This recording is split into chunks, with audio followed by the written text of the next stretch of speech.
주인공 반은 악몽을 꿉니다. 꿈속에는 그를 괴롭히는 거대한 물고기, 그의 정령동물이 등장합니다. 그 물고기는 통제불능 상태가 되어 많은 사람들을 싸움에 휘말리게 만들었습니다. 채널 구독해주세요. 이후 반은 조상당으로 이동합니다. 그의 아버지 비오는 영역 시험을 앞두고 그에게 작별 인사를 건넵니다. 시험에 합격하면 A급으로 승급합니다. 비오의 제자들이 도착하여 시험장으로 함께 가고 그를 응원합니다. 힘내라고 응원하죠. 반은 제자들에게 인사하고 제자들은 공손히 인사를 합니다. 거대한 새들이 나타나 하늘을 날아다닙니다. 그중 한 마리가 반 앞에 내려앉아 공손히 인사를 하고 반은 새에 올랐다. 제자들과 함께 하늘로 날아오릅니다. 다음 장면은 시험이 치러지는 도시입니다. 축제 분위기가 가득하고 시험을 주관하는 바잔기지에 도착합니다. 많은 사람들이 모여있고 심사위원 3명이 반이 어떻게 A급으로 승급할 수 있는지 논의해봅시다. B씨는 반이 매우 유명한 집안에서 태어났지만 안타깝게도 시험에서 떨어졌고 그가 유일하게 합격하여 가족들이 전혀 언급되지 않은 상황에서 엄청난 노력 끝에 B급에 도달했다고 말합니다. 그는 또한 영수를 다루는데 매우 능숙합니다. 나중에 반은 제자들과 함께 모여 두안에게 그가 함께 있을 때 자신에게 무슨 말을 했는지 기억나느냐고 묻습니다. 함께 있을 때 말이죠. 두안은 그들이 세계에서 가장 강해질 것이라고 대답합니다. 그러자 반은 경기장으로 들어가 자신의 영역을 소환하는데 그것은 엄청난 고래였고 모두가 이 소환에 놀라워합니다. 하지만 반이 상대는 포기하지 않고 자신의 영역을 소환하는데 그것은 거대한 거인이었습니다. 그 영수들은 서로 충돌하고 고래가 거인을 입으로 물지만 거인은 강력한 일격으로 고래를 날려버립니다. 날아가 버립니다. 그 후 고래는 입에서 전기 공격을 퍼붓지만 거인은 모두 막아냅니다. 거인은 고래를 잡아 하늘로 던져 관객들 머리 위로 날아갑니다. 싸움을 지켜보던 관객들 말입니다. 하지만 반이 고래의 궤적을 바꿔 관객들을 놀라게 하며 구해냅니다. 그러자 거인은 불꽃 거인으로 변신하여 고래를 공격하지만 반은 그 큰 고래를 불멸의 검은 고래라고 부릅니다. 둘 다 소환된 후 서로 맹렬하게 싸우며 타격을 주고받습니다. 결과는 불멸의 고래의 승리로 끝나고 거인을 쓰러뜨립니다. 엄청난 기쁨이 터져 나옵니다. 하지만 그 기쁨은 오래가지 못하고 불멸의 고래는 부상을 입고 썩은 고래 사체로 변해 관객들을 공격하여 부상을 입힙니다. 반은 소환을 취소하려 하지만 할 수 없습니다. 그러자 고래는 반을 공격하여 삼켜버립니다. 그 후 반이 일생이 주마등처럼 스쳐 지나갑니다. 태어나서부터 함께한 시간까지 그의 부모님, 어린 시절 기억, 가족의 비밀을 발견하고 지니온을 소환하고 조종하는 것. 이것은 그가 처음으로 소유했던 정령이었고 그 후 두안과 다른 학생들을 만납니다. 그리고 그는 두안과 다른 학생들을 만납니다. 이 모든 것이 환생의 두루마리에 기록되어 있으며 만약 그가 그것에 거역한다면 다른 괜찮은 젊은 몸을 얻을 기회를 얻게 될 것입니다.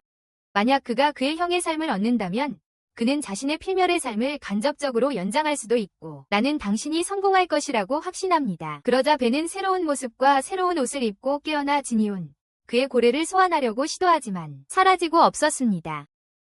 그는 자신의 모습을 보기 위해 강가로 다가가지만 완전히 다른 모습을 발견하고 걱정과 충격에 휩싸입니다.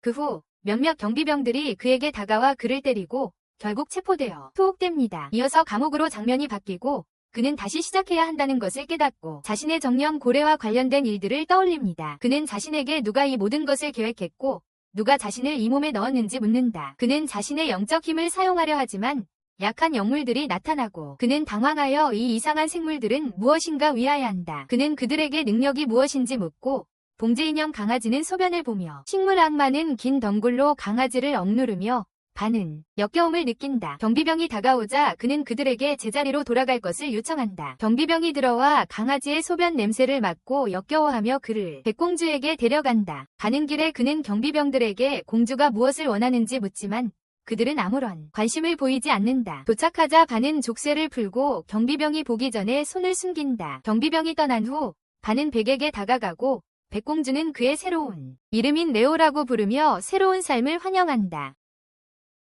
그의 새로운 삶을 환영한다.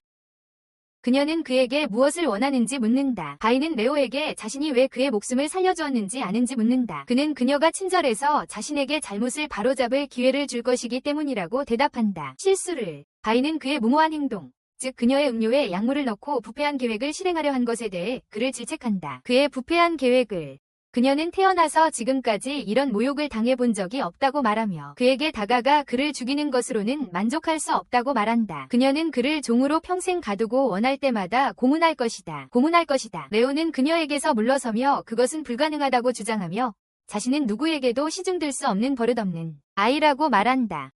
그는 물러서기 시작하고 문에 다가가면서 그녀에게 다른 사람을 찾아 시중을 들게 하고 자신은 떠나겠다고 말한다. 바이는 거절하며 그를 보낼 수 없다고 말하고 그를 공격한다. 영적인 힘. 그가 죽었다고 생각하고 그에게 다가가지만 레오는 자신의 영적인 힘을 드러내고 그의 영물들을 비웃으며 레오를 조롱하는 바이를 웃게 만들고 감히 맞설 수 있겠냐고 묻는다. 그것들로 그녀는 뱀 영물로 그를 공격하지만 개도 공격하고 뱀의 공격을 피하며 레오가 그것들을 피하도록 유도한다.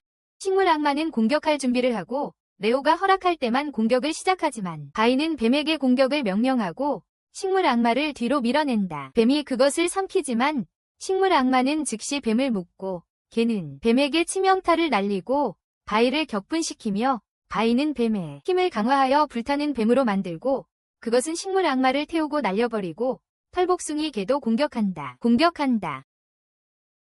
레오는 재빨리 그들을 소생시키고 바이는 그들을 걱정한다며 레오에게 경고하고 그를 공격하여 물속으로 밀어넣는다. 레오는 자신이 좋아하는 물고기 신현을 만날 때까지 다시 죽을 것이라고 생각한다. 물속에 바이가 신발을 닦는 동안 레오가 갑자기 물에서 나타나 바이를 놀라게 한다. 바이는 그가 강하다고 말하고 그의 옆에 있는 메기를 보고 충격을 받으며 그것이 그의 정령 동물 중 하나가 되었다고 주장한다. 그녀는 그에게 이 물고기를 선택한 것이 어리석었다고 말한다. 과거에 그것은 거대한 고래가 되었지만 1년 전 최고 선수권 대회에서 통제력을 잃고 주인을 삼켜버렸고 그 고래는 주인의 죽음으로 악명을 얻게 되었다. 레오는 사고였다고 항변한다.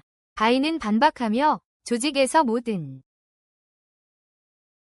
메기를 죽이라는 명령을 내렸고 이 물고기는 그녀의 오빠에게 특별한 물고기이며 이 마을에서 유일한 것이라고 말한다. 그녀는 반만이 그것을 발전시킬 수 있고 다른 사람들에게는 아무런 소용이 없다고 말한다. 레오는 단호하게 그렇게 말하지 말라고 그녀에게 말하고 바이는 화가 나서 그를 뱀 정령으로 공격한다. 하지만 레오는 뱀을 잡고 신현에게 그것을 삼키라고 한다. 신현이 힘을 사용하여 성공하자 뱀은 엄청 놀랍니다. 그러자 레오가 물에서 뛰쳐나와 재빨리 도망치지만 몇몇 늑대들과 병사들에게 쫓깁니다. 레오는 계속 달리다가 갈림길에 이르러 뛰어넘고 식물 악마를 이용해 길을 바꿉니다. 그 후 백의 경비병들이 다가와 레오를 잡지 못한 것을 사과하지만 백은 매우 화가 납니다. 그녀는 그를 죽든 살든 잡아오라고 명령하며 이런 치욕을 느껴본 적이 없다고 말합니다. 곧 백의 오빠가 와서 누구를 죽이라고 했냐고 묻습니다. 다음으로 레오에게 돌아가보면 그는 깨어나 자신에게 무슨 일이 일어나고 있는지 궁금해하기 시작합니다. 다시 백의 집으로 돌아가보면 그녀는 오빠에게 자신이 모욕을 당했고 레오가 자기 메기를 훔쳐갔다며 복수해달라고 부탁합니다. 레오가 물고기를 훔쳤다는 말에 오빠는 화가 납니다. 그녀는 그에게 묻습니다.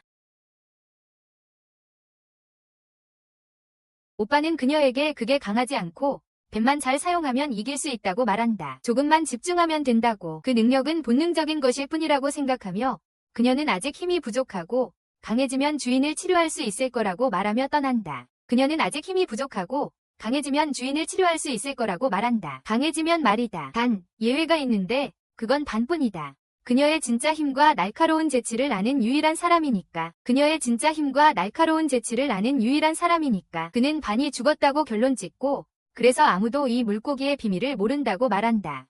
레오는 그들에게 짐일 뿐이고 언젠가 처리할 거라고 이 물고기의 비밀을 모른다고 말하며 레오는 그들에게 짐일 뿐이고 언젠가 처리할 거라고 덧붙인다. 언젠가 다시 레오에게 돌아와 그는 신현을 소환하며 모두가 그녀를 쓸모없다고 여겨 죽였다고 말한다. 그래서 죽였다고 자신만이 그녀의 힘을 알아본다고 그녀가 강해지는 비밀을 알고 있기 때문이라고 말한다. 그녀가 강해지는 비밀을 알고 있기 때문이라고. 그는 신현에게 현실을 받아들여서도 안 되고 자신의 힘을 증명할 때까지 기다려서도 안 된다고 말한다. 그녀의 힘. 그들은 전생에서 실패했고 그는 이번 생에 자신의 모든 결과를 받아들이고 잃어버린 모든 것을 되찾겠다고 약속해달라고 그녀에게 부탁합니다. 그들의 모든 결과를 그녀가 짊어지고 그들이 잃어버린 모든 것을 되찾겠다고 이번 생에 약속해달라고 합니다. 그들은 호텔에 머물면서 령교파로 이동하여 호텔 직원에게 그들을 도시로 데려갈 동물을 요청합니다. 그 후 레오가 와서 직원에게 같은 것을 요청했는데 자신이 령교파 소속이라고 말해서 직원들의 주목을 끌었습니다. 하지만 직원은 신분증을 요구했고 레오는 아무것도 제시할 수 없었습니다. 그는 이상한 몸짓을 했고 직원들은 당황하여 즉시 사전에서 그것을 찾아보았습니다. 모르는 것인지 기억나지 않는 것인지 확신할 수 없었습니다. 직원은 레오에게 다시 몸짓을 해달라고 요청했지만 그는 단호히 거절했습니다. 직원이 그가 실제로 그 파벌 출신임을 확신하자 레오는 그에게 나는 메나치타를 달라고 했지만 자신의 파벌이 목록에서 삭제되었다는 사실에 충격을 받았습니다. 그러다가 그는 제어하기 힘든 무거운 돼지를 타게 되었다. 움직이면서 그는 자신의 파가 B급에서 강등되었다는 말을 떠올렸다. 그 이유는 그들의 스승이 돌아가시고 조직 명단에서도 삭제되었기 때문이었다. 그리고 조직 명단에서도 제외되었다. 다음으로 그들은 요리사가 많은 음식을 준비해 놓은 명교관으로 이동했다. 요리사가 다는 음식의 양에 깜짝 놀라 어려운 상황이니 낭비하면 안 된다고 생각했다. 그들은 힘든 상황에 처해 있었다. 그 후 레오는 명교관의 영수치료센터로 가서 직원에게 다가가 영수들을 치료해달라고 부탁하며 영수들을 건네주었다. 그런 다음 다른 직원에게 가서 방어막 기술책을 요청했다. 직원이 레오에게 책을 가져다 주자 그는 그것이 마지막 남은 책이라는 것을 알게 되었다. 그 종류의 그가 책을 가져가려는 순간 뒤에서 한 전투원이 나타나 그 책을 요구하며 3배의 가격을 지불하겠다고 주장했다. 직원이 그에게 그 책은 이제 이 신사의 것이라고 알렸습니다. 레오는 먼저 온 사람이 먼저 서비스를 받는다고 주장했지만 그 무사는 계속해서 직원들에게 그런 제안을 어떻게 거절할 수 있냐고 물었습니다. 이에 화가 난 무사는 자신을 슈이라고 소개하며 자신이 원하는 것을 얻을 것이라고 고집했습니다. 그는 자신의 정령을 보여주었지만 레오는 그를 멈추고 그만두라고 말했고 이는 슈이를 놀라게 했습니다. 레오가 자신을 알고 있었고 심지어 식당에서 음식을 대접하기까지 했던 것입니다. 레오는 급하게 음식을 먹었고 슈이는 놀라서 레오가 마지막으로 언제 먹었고 그동안 어디에 있었는지 물었습니다. 레오는 개를 키우고 꽃을 가꾸고 있었다고 대답했습니다. 그러자 레오는 슈이에게 부탁할 것이 있다고 말했지만 슈이는 그와 함께 술을 마시지 않았다는 점에서 레오에게 이상한 점을 감지했습니다. 슈이는 그에게 술을 권했고 레오는 마시고 싶지 않았지만 슈이가 자신이 이기면 어떤 요청이든 들어주겠다고 도전했기 때문에 마셨습니다. 레오는 처음 팀과 함께 술을 마셨을 때 한 잔만 마셔도 정신을 잃었던 때를 떠올렸지만 이젠 많이 달라져서 아무렇지도 않게 술을 많이 마실 수 있었다. 하지만 수이는 그렇게 많이 마셔도 아무렇지도 않다는 사실에 놀라 정신을 잃었다. 수이는 그렇게 많이 마셔도 아무렇지도 않다는 사실에 놀라 정신을 잃었다. 아무렇지도 않았다. 그는 거품을 꺼내 수이에게 감금당했던 소녀를 풀어주었고 떠난 후 그 소녀, 지녀는 거품 만드는 법을 배웠다는 사실에 매우 기뻐했다. 거품 만드는 법을 배웠다. 그는 그녀를 위해 기뻤고 감금되었던 소녀가 그를 지켜보는 가운데 옛 친구들을 만나러 갔다. 그를 지켜보았다. 다음으로 그들은 명교각으로 이동했는데 거기에 도둑들이 그것을 빼앗으려 했다. 그들은 명교각의 전사 중 한 명을 다치게 했다. 다는 그 일을 알게 되자 즉시 도와주러 나갔다. 그는 도둑들에게 떠나라고 했지만 그들은 거절하고 자신의 정령동물을 드러냈다. 그러자 다는 자신의 정령동물, 검은 고양이 하이미를 드러내 공격했다. 상대의 엄청난 속도로 인해 강력한 공격을 가하는 짐승들. 하지만 도둑 중 한 명이 레오를 공격하려는 것을 보고 속았고 하이미가 레오를 구했지만 그녀는 영수의 공격을 받아 죽고 말았고 두아는 충격에 빠졌다. 그 후 레오는 명교각에 도착했고 단 1년 만에 벌어진 극적인 쇠퇴를 보고 놀랐다.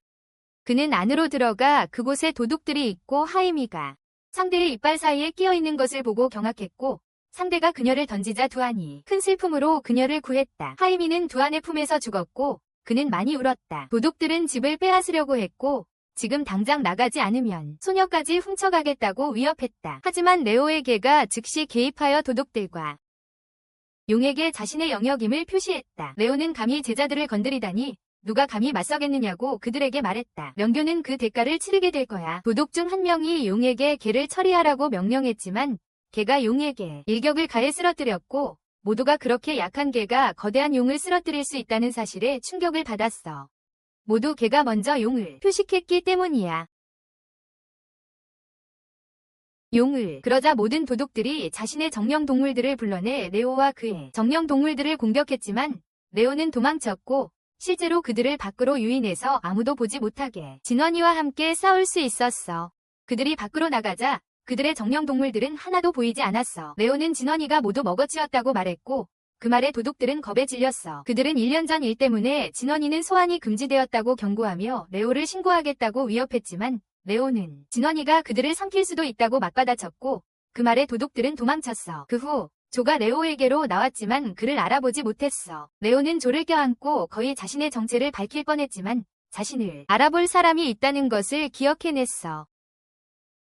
그를 위한 함정을 판 사람이 가까운 사람이었기에 그는 아직 자신을 소개하지 않았습니다. 그는 그녀가 자신의 친구를 닮았다고 말했고 그래서 그녀를 안아주고 레오라고 자신을 소개했습니다. 자신을 레오라고 소개했습니다. 조는 그에게 도와줘서 고맙다고 말했습니다. 그 후 레오는 나머지 그의 옛 팀원들을 확인하러 들어갔고 조는 레오를 팬으로 상상했지만 아직 확신하지 못했습니다. 그런 다음 조는 레오를 부대의 다른 대원들에게 소개했고 레오는 그들을 환영했지만 그들은 조금 전 일어났던 일 때문에 끔찍한 상태였습니다. 잠시 전에 조는 두안을 확인하러 갔고 모두 하이미의 죽음에 슬퍼했습니다. 죽음에 레오는 하이미를 처음 만났던 때를 떠올렸고 팬은 레오에게 자신을 곁에 두라고 부탁했습니다. 그녀가 그를 사랑했기 때문입니다. 현재로 돌아온 후 두안은 밖으로 나가 그들이 정령동물을 잃었으니 문파를 떠나겠다고 말했습니다. 더 이상 의미가 없었기 때문입니다. 명구파는 이제 그만. 레오는 처음 두안을 만났던 때와 서로 알게 된 과정을 떠올렸다. 레오는 큰 충격을 받고 두안을 따라가 그에게 남아달라고 자신이 도와주겠다고 했고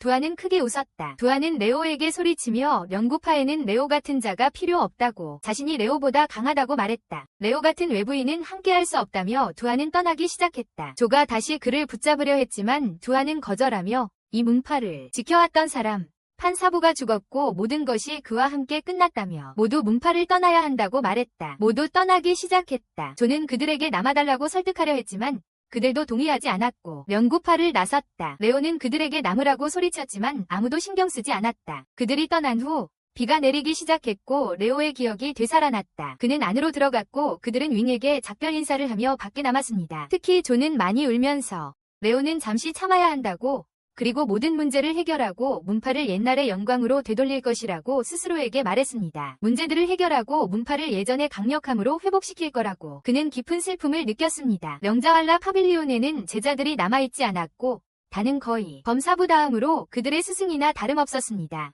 그는 범사부의 첫 제자였으니까요. 하지만 그들은 주를 스승으로 선택했습니다.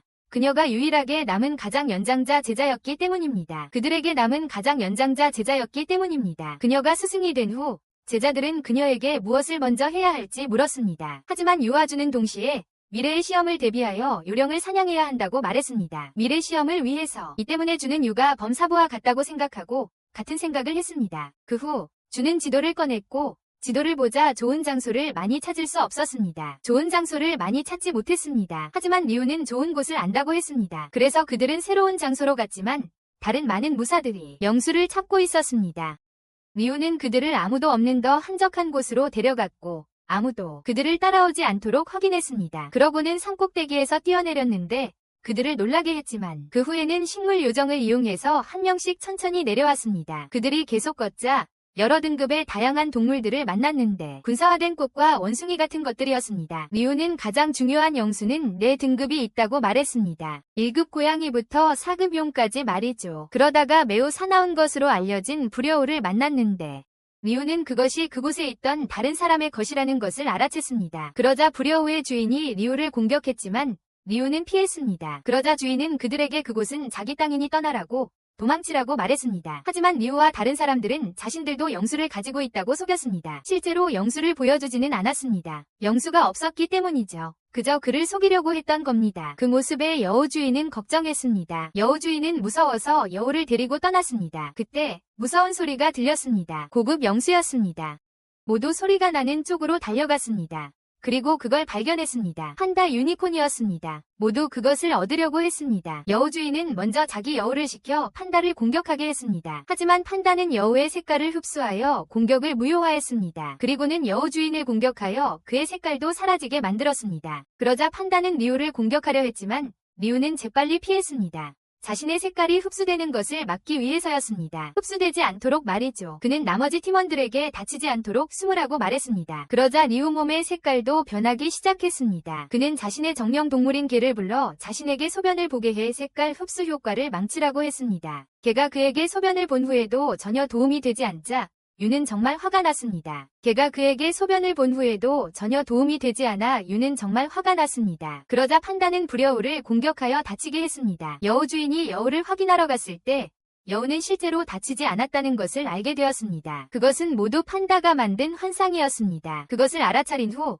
판다는 여우 주인을 공격하여 때리려고 했습니다. 하지만 여우 주인은 그것을 피하고 유에게 더 가까이 다가갔습니다. 판다는 자신의 유일한 능력이 색깔을 흡수하는 것이라는 것을 깨닫고 다시 불여우를 공격하여 여러 번 때리려고 했지만 빗나갔습니다. 여러 번 공격하려 했지만 빗나갔습니다. 불여우가 판다를 공격하기로 결정했을 때 판다는 지팡이로 불여우를 쳐서 여우의 공격을 망쳤습니다. 이 때문에 여우 주인은 자신의 불여우를 걱정했습니다. 그러자 유는 자신의 정령 동물들을 보여주며 판다를 공격하라고 말했습니다. 요정이 판다를 공격했지만 빗나갔습니다. 그러자 판다는 바위 색깔을 따라하고 요정을 공격해 물리쳤습니다. 그리고는 그들 앞에서 순식간에 사라졌습니다. 여우 주인은 자기 여우에게 그곳 전체를 밝히라고 말했습니다. 그러자 숨어있던 판다가 나타났습니다. 불여우가 판다를 공격했지만 함정이었습니다. 판다는 여우를 3개 쳤습니다. 그리고는 정신오염 능력을 사용하여 모두를 어지럽혔습니다. 판다는 이 기회를 이용해 공격을 시작했습니다. 하지만 걔는 이것을 좋아하지 않았고 주인인 유를 구하고 싶어 했습니다. 걔는 판다를 공격하여 3개 치고 쓰러뜨렸습니다. 그리고는 판다에게 오줌을 쌌습니다. 이로 인해 유의 팀은 판다를 자기 것으로 만들어 기뻐했습니다. 하지만 여우 주인은 판다를 묶어잡고 도망쳐 높이 날아올랐고 그들을 속였습니다. 그래서 다른 정령 동물을 찾아 헤매야 했습니다. 그러자 여우 주인은 이씨 문파 본부로 갔습니다. 그는 경비병들에게 자신의 이름이 수이며 유씨를 만나러 왔다고 말했습니다. 유씨는 연예협회의 회장이었고 많은 정령 동물을 가지고 있었습니다. 유씨는 술을 만나 감명받았다고 말했습니다. 그는 특히 그 전에 그를 과소평가했기 때문에 큰 판다를 잡았다는 경험을 이야기했습니다. 그들은 그를 과소평가했었습니다. 유씨는 그에게 자신의 문파에 가입하여 경비병이 되라고 요청했습니다. 하지만 수는 매우 화가 나서 그들에게 거래가 있었다고 말했습니다. 그러자 그들은 수에게 유씨의 감옥에 있던 그의 정령동물인 푸른불 여우를 가져왔습니다. 그것은 판다와 교환하여 풀어줄 예정이었습니다. 그들이 푸른불 여우를 가져오자 수는 그것에게로 갔고 그들은 떠나려고 했습니다. 그런데 수이 다른 불여우까지 묶어버렸습니다. 경비병들이 모두를 공격했습니다. 유는 수가 더 이상 정령 동물들과 교감하지 못하게 하려 했습니다. 경비병들이 수를 공격했지만 수는 맞서 싸웠습니다. 경비병들은 수를 붙잡는 데 성공했습니다. 수는 불여우에게 도움을 청했고 여우는 경비병들에게 불을 뿜었습니다. 경비병들을 수 곁에서 밀어냈습니다. 수는 무기로 경비병들을 공격하기 시작했지만 유는 거대한 괴물을 꺼냈습니다. 괴물은 수를 3개 때려 쓰러뜨렸습니다. 유는 수에게 자신은 수를 전혀 신경 쓰지 않지만 그의 여우들은 시장에서 많은 돈에 팔릴 거라고 말했습니다. 돈이 될 거라고 말했습니다. 자, 이제 시장으로 가보겠습니다. 시장에는 루의 지명 수배 포스터가 있었지만 그의 친구들이 루가 보지 못하도록 숨겼습니다. 그러지 못하게 했습니다. 그런 다음 그들은 링샤오 명의로 예금된 돈을 찾으러 투사길드로 갔습니다. 정자 이름. 하지만 점원은 돈이 다 없다고 말했습니다. 모두 인출되었대요. 이 때문에 유는 많이 울었습니다. 루가 돈을 꺼낸 사람이었기에 그는 자신이 돈을 조금 모아두었다고 말했고 그 돈으로 영물을 살 수 있다고 했습니다. 그들은 시장으로 돌아가서 모두를 위해 동물을 샀습니다. 비쌌지만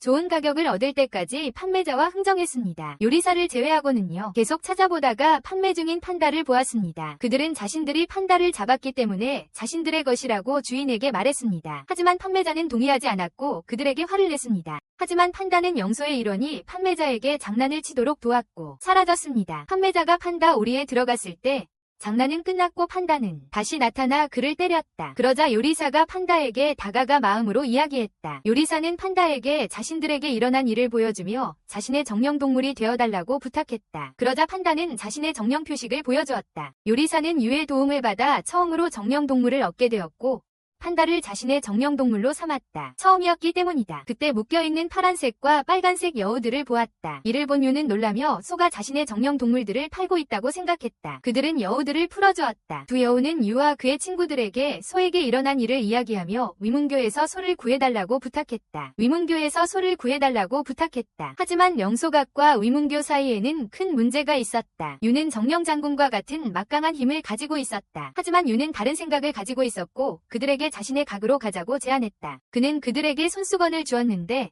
그 손수건은 숲속 나무로 그들을 인도할 것이었다. 그들을 위해 무언가가 숨겨져 있었어요. 그들이 나무에 도착해서 파보니 판의 메시지가 나왔어요. 그들은 판이 쓴 줄 알았지만 사실은 리우였어요. 거기에는 이 메시지를 발견했다면 글쓴이인 자신이 죽었다는 뜻이고 그들에게 더 좋은 방법을 찾지 못했다고 적혀 있었어요. 그리고 자신이 죽은 후에도 그들이 고통받을 것이라고 했지만 절대 포기하지 말라고 했어요. 무슨 일이 있어도 말이에요. 그리고 영소각이 그들을 다시 만나게 해주고 세상에서 가장 큰 파벌이 될 것이라고 했어요. 그는 그들에게 기력을 북돋아주는 물건들과 빠르게 자라는 에너지 덩어리들을 남겨두었고 그들의 영광을 보기 위해 항상 함께할 것이라고 했어요.